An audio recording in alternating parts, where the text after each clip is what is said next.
Okay, so what you're about to hear here is the first 20 minutes or so of trip number 9. Now, trip number 9, I was initially not going to release as a separate episode. If you recall, I was talking about combining trips 9 and trips 10 together. And I usually do that when I feel like a trip is lacking in substance or, the swashbuckling action that happens on some of the really intense trips that I have. So if I feel like it's lacking that, I kind of like, well, man, I should just combine it. But what happened here is that I ultimately, as I'm starting to unpack everything that happened on trip 9, I'm like, this may be the biggest trip of them all. Because there are 3 things that happen in this trip that are quite possibly the most amazingly beautiful, life-changing things. And I know I say that every time, but legit, there's 3 things that happen that are just amazing. One of which may set the tone and set the course for the rest of my life. And I know I referred to trip 9 as like a failure in a way, like I think I called it a botched attempt. And it was only a failure in one regard, and that's that I didn't die again. And for those of you wondering what the hell I'm talking about, again, like on ayahuasca, if you feel like you're going to die, which happens a lot on these ayahuasca trips, you're supposed to let yourself die because you don't really die in real life, and you die in your in the ayahuasca space, right? And you go and you have these amazing revelations and journeys and stuff. I've never been able to really do that because you legitimately do think you're going to die. And I don't know. I don't want to let go of my life. Using that as the yardstick, I failed. And so I was disappointed. And I was like, okay, well, that's a failed attempt. But again, when I look back on it, it was unbelievably amazing. Like I said, 3 things in it were just the most beautiful of all of my experiences, which is saying a lot. Okay. And yes, of course, there's still some hellish things. And then there's one like really, really sad thing that happens at the end that is just absolutely bone chilling. But that's the trip itself, right? What happened is I was sitting down and recording, and remember that there was a long time in between trips. Like the Our Scars Are Important trip and trip number 9, that was like a good 5 months. I got married during the process. It was a long time. There's a lot of stuff that happened in terms of my journey. And so that's why we have, we're looking at 3 episodes in between trips right now, is because I got to fill you in on all the details. I'm not covering just my trips. I'm covering my journey. And integration is arguably the biggest part of the journey. So in so many words, what I'm saying here is that I have for you yet another, this is not an unpacking episode, this is actually a true prelude episode. And it was going to be the first 20 minutes of the episode. And what happened was I was in the flow, it was really good, it was sounding good and feeling good, And I look down when I'm editing and I'm like, damn, I'm like 20 minutes in here. Like, that's not cool. People want to hear the trip. And so I asked my wife what she thought. I polled the audience, small sample size, mind you. I was like, do I break it apart and do a separate episode, make this one a true prelude episode? And she says yes. And I was a little hesitant, but I think it works. And this is going to be a quick one. I know I'm talking a lot right now, but again, I have a lot of room to move here, right? Because this is going to be such a quick episode. So, again, for those of you who were hoping for a trip episode right now, I'm sorry. It's funny. One of the critiques that I have gotten about my podcast is that, especially in the early days, I would apologize too much about stuff. And, I agree. That definitely is the case. And I'm sorry. Okay. I'm sorry that I apologize so much. And I realize I just apologized about apologizing. So I'm actually going to rescind my apology about apologizing, be a man and stand on my own 2 feet and stick up for myself here and stand behind my actual apology about having too many filler episodes in between trips here. I am not sorry that I'm sorry. All right, enough goofing around.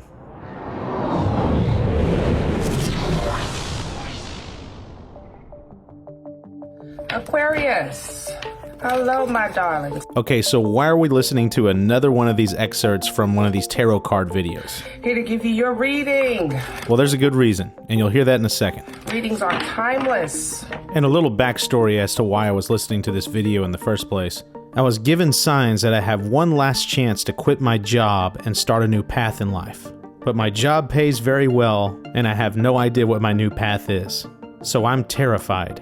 And the tarot reader actually called that out before she even started shuffling cards. Aquarius, there's fear here, my loves. Lots of it. Before I quit my amazing job and a 15-year career, I want to know if what I'm doing is the right move. You're waiting, really thinking about this next move, whatever it is. Magician, because you're trying to start this new beginning, but you have to be, at this point, you need confirmation. That's just where you are. A little bit further into the video, she alludes to my last chance. Two of Wands, you're making a decision. Five of Cups, with some regret. This feels like you should have did it sooner, though. It doesn't feel like you regret what you're doing. It more so feels like I wish I would have did this a lot sooner. She then brings up my fear again. Fear has you stuck, I ain't gonna lie, right now.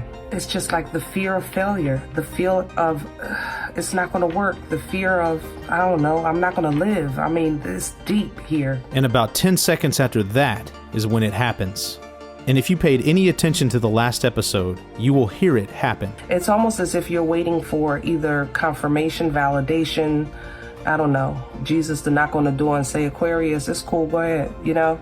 And then you'd be like, okay, I can do it now. After all of my knock on the door synchronicities, I get hit with this one, 2 days before an ayahuasca trip. But she specifically mentions Jesus. I don't know, Jesus to knock on the door and say, Aquarius, it's cool, go ahead, you know? But that's not all she says. This validation that I'm seeking, she says I will get it. It looks like you're gonna get it. Ace of Cups, Ace of Chalices rather, King of Pentacles, yeah. Six of Wands, you're gonna get it. So whatever you're asking God for to validate, you'll get the validation. And just when I'm thinking that this is all generic BS, she throws this out there. Some of you don't trust your therapist.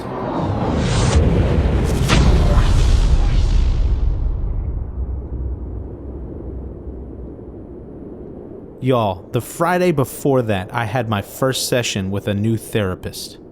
And given that he specialized in relationships and I was going through a full-on existential God crisis, I didn't trust him at first. It all worked out because the guy actually has like 2 degrees in theology and stuff, and he knew his stuff, and he was really awesome and helped me a lot. But at the time, I didn't trust him. And this woman in this tarot card video just randomly saying that out of the blue. Some of you don't trust your therapist. It was another kind of like, hey, pay attention, this is real. Every word that was spoken in that tarot card video was specifically chosen and specifically weaved in for my specific predicament. And the woman specifically mentioned Jesus knocking on my door. And the crazy part is, y'all, he did precisely that. You see, on that last episode, the episode called I Quit, we did a deep dive into synchronicities. And it may seem like on the surface that I covered all the synchronicities that I experienced, during that time frame, or at least all of the major ones, but I didn't. I didn't even come close. I mean, there are so many tiny synchronicities that happen during a day, you can't cram them all into one episode. But there was one recurring synchronicity that puts all of them to shame. And yes, it involves Jesus. The first synchronicity involving Jesus that I experienced was on May 13th, 2021. Alrighty, so I just took my 6 grams. The day of the Our Scars Are Important trip. It's about 6 grams, maybe a little bit over. I didn't go for the full 7. On that trip, I had a handful of personal objectives. I wanted to know if there was a heaven. I wanted to know if there was a hell. And I received staggering answers for both of those. Unbelievable. Freaking unbelievable. But there was one personal objective, one question that I had going into the trip that I forgot to ask God. What is the deal with all of the prophets? You see, even though I was Catholic for about the first decade of my life, I had zero residual affiliation nor allegiance to Jesus. I wanted to know about all of the prophets, Moses, Muhammad, Buddha, and yes, Jesus too. And the funny thing is, even though my intention was to ask about all of the prophets, My hand was forced when I accidentally used Jesus' name in vain in the presence of God. I was reflecting on one of the hellish encounters I had on the trip and said, "What do you expect after that? Jesus." And when I said that word, Jesus, something stirred in the room and with God. And I took pause. Jesus. And before I could ask the question formally, I saw a vision of two cosmic fists colliding.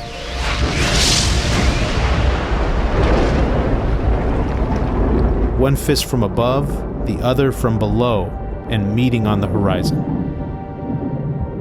It was a powerful visual, but one that lasted only about 5 seconds. The only thing that I pulled out of that charade was that Jesus seemed to be the collision of two things. I asked for clarification, but didn't receive any. I chalked it up to just being a cryptic message that I would either come to understand later or not. And so I finished that wild trip, and I'm going through the typical neurogenesis phase. And about 2 days after the trip, I was thumbing my way through YouTube, and a video caught my attention. So you can think about Christ from a psychological perspective. The video is called Jordan Peterson, Jesus is Too Terrifying a Reality to Believe. And even though the title seems like the video is about disbelief, that doesn't differentiate Christ much from a whole sequence of dying and resurrecting mythological gods. It's actually a beautiful take on a man of science wrestling with his real belief in something that is scientifically and logically unbelievable. The difference between those mythological gods and Christ was that there's a historical representation of his existence as well. So I'm watching this video while multitasking, halfway paying attention, until something happened that grabbed my attention fully. At 1 minute and 9 seconds into the video, Dr. Peterson mentions that Christ was the union of myth and reality. And so what you have in the figure of Christ is an actual person who actually lived, plus a myth. And in some sense, Christ is the union of those two things. But it wasn't what he said that sent a chill up my spine.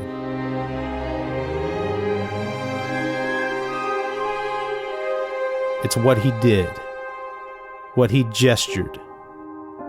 In that moment, when he was saying those words, Christ is the union of those two things. The man performed the exact gesture that God performed 2 days before. Two fists colliding.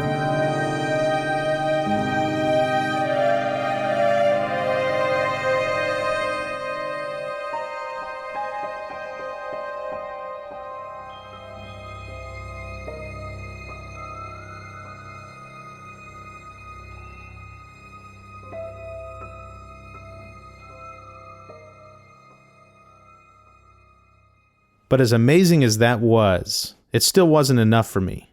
Keep in mind, at this point, the only reason that I even believe in God in the first place is because he freaking came down and talked to me for 2.5 hours and orchestrated these highly emotional and immersive, cinematic experiences for me. He had to come down, grab me by the scruff of the neck, throw me into hell, and rescue me in order for me to believe. So when I say there was an emotional connection there, trust me when I say that. With Jesus, however, a synchronistic fist bump does not an emotional connection make. Okay? But Jesus was not going down without a fight. He was not done throwing those fists at me. Enter my good friend Joe. Talk to me, spiritual brother. So that's Joe. We call each other spirit brothers. Spiritual brother. How you doing, man? I just stepped into the truck. And it's funny, Joe was actually one of the 35 people or so who were at the party the first time that I ever tripped. I'm fixing to start it right up. He was there when it all began. And I just started it. But he had no idea that I was even tripping. No, I had no idea whatsoever. Anyway, Joe and I had very similar paths to God. The only major difference in our story was the method of us finding God. And so when Andrew was explaining to me some of the things that he experienced with the psychedelics, And I was like, wow, that's amazing, because I didn't take psychedelics and I experienced a lot of the same things. Ever since I found God, every time him and I would get together, we would always end up having hours-long conversations about God. But Joe always throws Jesus in there too. Who is Jesus and where did Jesus come from? And each time he does, I always have the same response.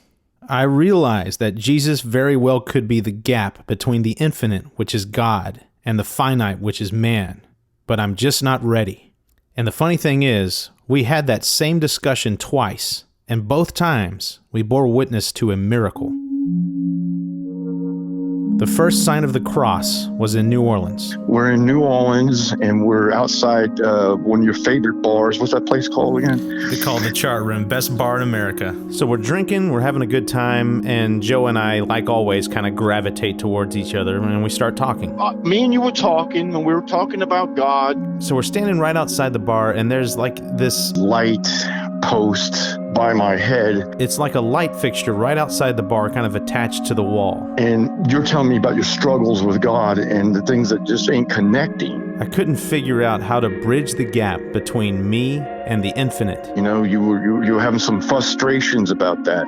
Between me and God. And I'm sitting there telling you, well, it's Jesus. You know, that's the connection. And even though I understood what he was saying, I told him that I couldn't just snap my fingers and believe in Jesus. Something real needs to happen to trigger my belief. And right when I said that, I go to reach up and place my hand to hold myself up against the front area of the bar. And right where the light post was at, or the fixture, you look up and you're just staring at my hand. And you're like, man, Joe, your hand is touching something. Your hand's on something. I was like, well, what is it? And you go, you're like, well, look. And it was a cross. It was like a cross on some beads, like a rosary. Right when I am alluding to Jesus, his hand inadvertently grasps a crucifix. Now, I've been telling you the whole time, Jesus is the connection. But God sends those signs of the cross. And there's your connection. That's what he's saying, is the cross is the path, the bridge. But that's not the end of the story. Fast forward to a month later. And the next time me and Andrew meet, I invite him to Galveston. I have a camper and we go camping out in Galveston. We were sitting one morning having coffee, and again, we're talking about God and despite that amazing sign of the cross in New Orleans, there still wasn't an emotional connection for me. You know, you're talking about, well, you know, your frustrations, you know, you still haven't had this connection yet. And again, right when I am talking about Jesus, the very moment. And all of a sudden, you stop talking. You're like, Joe, there's something right behind you. My eyes lock with an electrical utility pole 500 yards away. And I'm like, I look around like, what? And he goes, look at the cross over there. You go, look at that cross. Shaped exactly like a cross. And yeah, boom, it's out there between two houses, this big cross. And again, as we were talking about God and about the connection with God, with Jesus, God sends us another sign right there. Boom. It was a miracle. Both times, a miracle. And I know what some of you are thinking out there. I mean, I guarantee you, if you started looking for crosses, you know, inadvertent crosses, you'd probably find them everywhere, right? There's nothing magical going on there. Well, I can tell you that I am very cognizant and aware of like synchronistic kind of things, patterns, things to look out for. And I had really never seen signs of the cross before this time in my life, ever. And y'all, trust me, I totally understand and appreciate the counter argument here. It's like my friend and I have been talking about Jesus. Jesus is on the top of my brain, you know, my subconscious brain. And subconsciously, I'm scanning the environment looking for patterns that represent Jesus, and lo and behold, I find crosses everywhere. Intersecting lines are just about everywhere you look. But I don't know, y'all, unless you experience one of these deep synchronicities yourself, you're really not going to understand. I mean, these synchronicities are almost as emotionally powerful as a psychedelic vision. And I'm actually leaving a couple of them out. I mean, there was another one where I was struggling, having seen these two very overt signs of the cross that were witnessed by someone else. I still could not believe that I didn't have an emotional reaction. I mean, I witnessed 2 miracles and I still haven't opened my heart to Jesus. And I was in the shower one day having that exact same thought, and I was so frustrated. I was like, why can't I emotionally connect to Jesus? And right when I had that thought, y'all, there was a sign of the cross in my shower. So the shower is all foggy, right? The windows are steamed up and everything, and a drop of water goes down the window and creates, essentially, for lack of a better word, an unsteamed line down the window. And intersecting that line in the shape of a perfect crucifix is another clear line. Perfect crucifix. And again, likely these signs of the cross are everywhere, but right when I'm having that thought, I lock eyes with it in the exact same kind of fashion that I did those 2 previous other times that I saw a sign of the cross. I was blown away. And the crazy thing is, I still didn't have an emotional connection even after that 3rd sign. And y'all, I mean, again, I have pictures of this. I don't shower with my phone, but my phone was right outside my shower. And so when I saw it, I was so blown away. And because I'm a person who likes to document everything, I went and grabbed my phone and took a picture. And by the way, if you're listening to this on the podcast, I highly recommend you go check out my YouTube video. I'm going to put pictures of all of this as it happens in the episode. I'll put in the pictures of the signs of the cross, and you can, check them out yourself. So why do I just keep harping on these synchronistic events? I mean, this is now the 2nd episode in a row where I'm just going on and on and on about synchronicity, right? Well, to me, it's because it's the closest feeling that you will get to having a psychedelic experience outside of a psychedelic experience. There is so much meaning in the psychedelic realm. In fact, I believe that the psychedelic realm is made entirely of meaning. I mean, when you embark on these psychedelic endeavors, there's so much meaning that it's brimming, it's overflowing. It's like whatever you see, it's like the meaning of your life. Like the whole reason that you took existence in the first place is the very thing that you're seeing right now. And it's stuff like that, but it's also stuff like, hey, this certain thing that happened to you, it happened to you for this reason, and it means this in your life. And it not only means that in your life, but it means this in the universe and, just overall existence in general. And so to me, a psychedelic trip is like one giant synchronistic event, and with all the crazy visuals and amazing synesthesia and everything. And you can have that exact same kind of experience, albeit watered down, with these synchronistic events. And again, the thing that is the most impactful about these events is the emotion. Anyone who has had experiences like this, be it, just your run-of-the-mill synchronicity when you're, totally sober versus a psychedelic experience, you can actually see the emotion when they're talking about this, and that to them it was 1,000, a billion, a trillion, quadrillion % real. And a beautiful example of this is that same Jordan Peterson video that I brought up earlier. And in some sense, Christ is the union of those 2 things. The problem is I probably believe that. And keep in mind, right before he says what he's about to say here, I had just had a synchronistic moment where he collided his fists together talking about Jesus. But I don't know. I'm amazed at my own belief, and I don't understand it.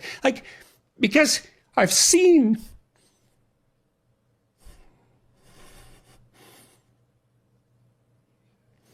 Sometimes the objective world and the narrative world touch. That's Jungian synchronicity. Yeah. And I've seen that many times in my own life. And so in some sense, I believe it's undeniable. We have a narrative sense of the world. For me, that's been the world of morality. That's the world that tells us how to act.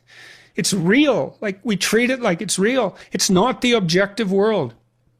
But the narrative and the objective world touch. And the ultimate example of that, in principle, is supposed to be Christ.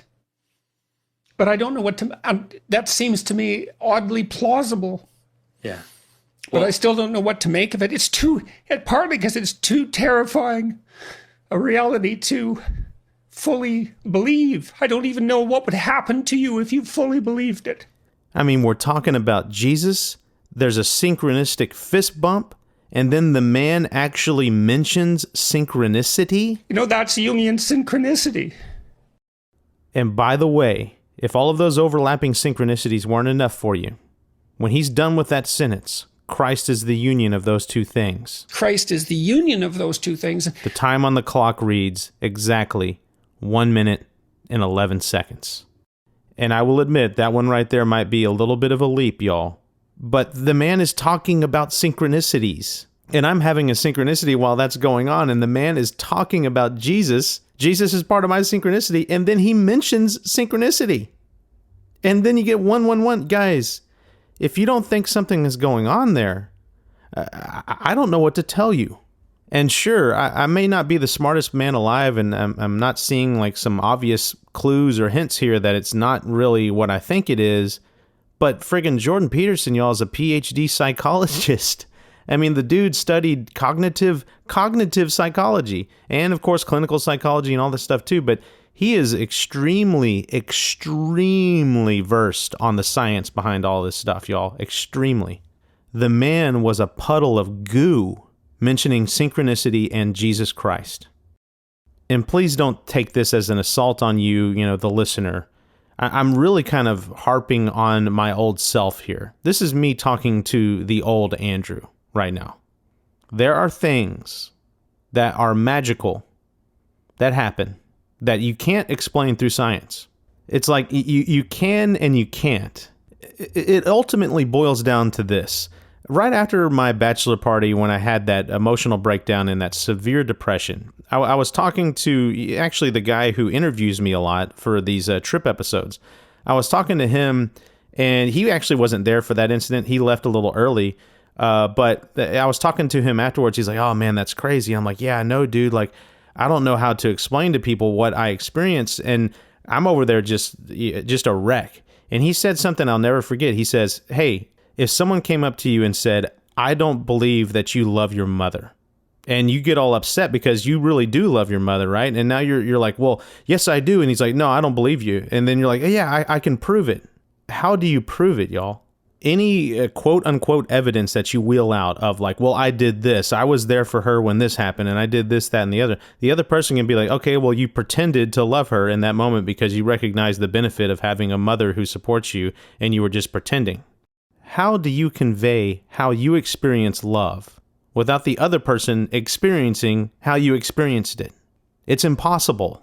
And forget love, just explain pain to a robot. It cannot experience pain. And explain it to it. It's impossible. I mean, it's like, hey, pain is when something hurts. Okay, well, what is hurt? And you're like, well, hurt is when something is painful.